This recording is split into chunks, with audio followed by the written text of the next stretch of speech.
الجناية وما بين القانون الجنائي. كاين الفرق كبير ما بين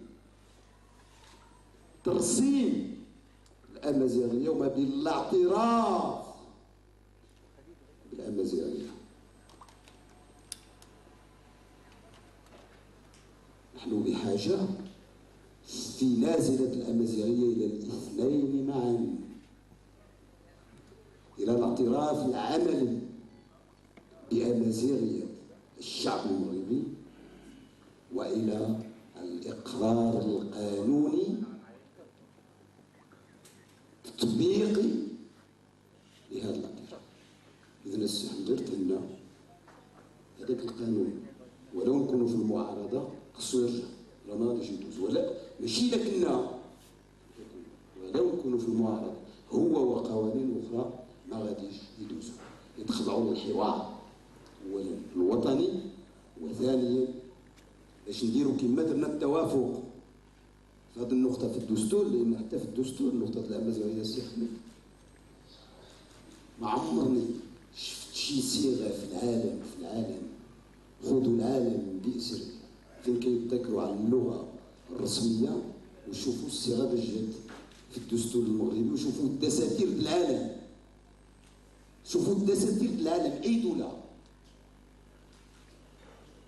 منين كتعترف بالتعدد، جميع البلدان اللي فيهم التعدد وتم الاعتراف به يعني دستوري، واش كتلقاو شي صيغه ان الامازيغيه لغه رسميه وتبقى العربيه هويه وتظل وتبقى؟ واش كاين شي مغاربي فيكم شي نهار قال العكس ذلك؟ إذا ما فائدة من إضافة هذه الكلمة؟ وهنا غادي تعرفوا المقصود، الفرق ما بين الاعتراف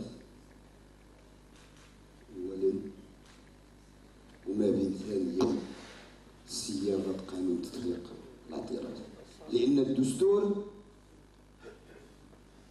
الاعتراف بأمازيغية المغاربة جات بصيغة اللي فيها بزاف ديال إمكانية التراجع.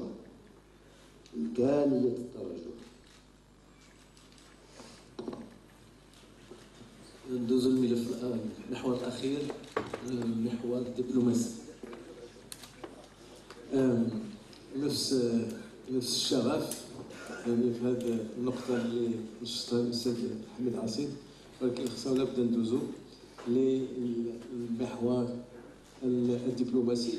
الكلمة تجاوزنا شوية الوقت، كنت جيت تري اندولجون بالنسبة للوقت، ولكن ماشي مشكل. سي محمد غادي يبدا المحور الدبلوماسي وغنشاركوا فيه فيما بعد.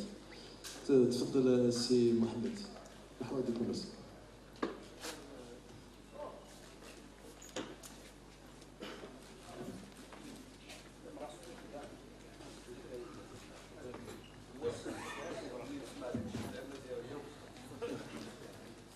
Shukran, c'est Salah.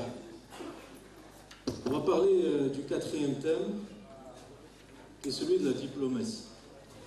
Et généralement, cet élément du programme gouvernemental est peu développé dans le discours politique national.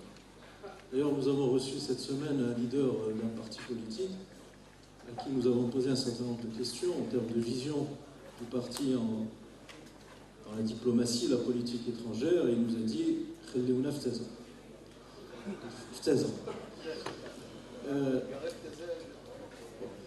J'espère que vous allez nous emmener, nous faire voyager à Londres, à Paris, à New York, à Fès, à Al-Hamna et ailleurs. Alors, ma première question concerne votre vision de la politique étrangère d'un gouvernement que vous auriez l'opportunité de conduire dans les semaines à venir si vous êtes déclaré vainqueur par les citoyens marocains. La Constitution donne la prééminence à Sa Majesté le Roi en termes de politique étrangère, puisque l'article 42 stipule qu'il est le chef de l'État, représentant suprême de la nation, garant de son intégrité territoriale, et l'article 55 dispose que c'est Sa Majesté qui accrédite les ambassadeurs auprès des pays étrangers et des institutions internationales, et que ces mêmes ambassadeurs des mêmes institutions et des mêmes pays émanant de l'étranger sont accrédités auprès de lui. Enfin, les grandes orientations stratégiques de l'État sont décidées au niveau du Conseil des ministres présidé par Sa Majesté, et la diplomatie est une orientation stratégique de l'État. Bref, la Constitution donne la prééminence au roi en la matière.